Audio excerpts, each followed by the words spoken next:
Un soir, un père trouva dans la chambre de sa fille de 6 ans un dessin étrange. On y voyait une femme brune lui tenant la main. Quand il demanda à sa fille qui c'était, elle répondit simplement « C'est Lucia, elle vient parfois me voir. » Le nom fit immédiatement frissonner la mère.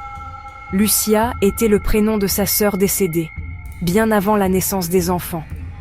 Aucun portrait d'elle n'était affiché dans la maison. Les parents décidèrent de tendre l'oreille les soirs suivants. Une nuit, ils entendirent leur fille parler dans sa chambre comme si elle répondait à des questions. « Elle est là. » Sa mère lui demanda de dessiner Lucia, avec tous les détails. Le dessin représentait une femme en blanc, aux yeux bleus, avec un grain de beauté au-dessus de la lèvre, exactement comme la défunte avait été enterrée. Terrifiés, les parents firent bénir la maison et interdirent à leur fille de continuer ses conversations nocturnes. Un autre enfant, en classe de 3e primaire, participa à une activité où chacun devait dessiner quelque chose d'important et en parler. Alors que les autres griffonnèrent des maisons et des animaux, lui ne remplissait sa feuille que de flammes. Sa maîtresse lui demanda pourquoi. « Je n'ai pas fini », répondit-il. Plus tard, il ajouta une maison en feu. Hors de la classe, l'enseignante lui demanda des explications. « C'est la maison que mes parents ont essayé d'incendier avec moi dedans. » La maîtresse, bouleversée, décida de suspendre l'activité. Dans une autre famille, une petite fille de 5 ans s'était mise à craindre son placard. 2 nuits de suite, elle réveilla ses parents pour dire qu'un monstre s'y cachait.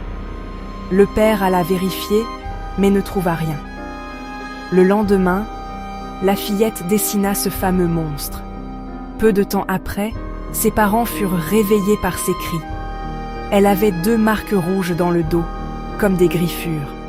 Elle jura que le monstre l'avait attaquée. Ses parents fouillèrent la maison sans trouver personne.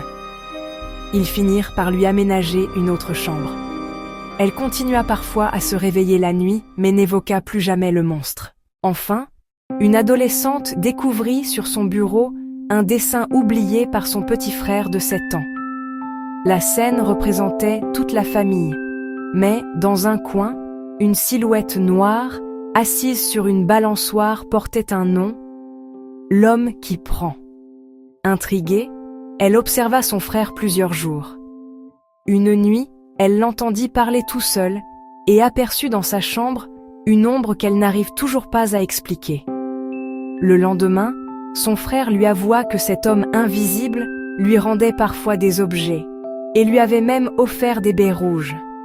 Il ajouta qu'il ne reviendrait plus.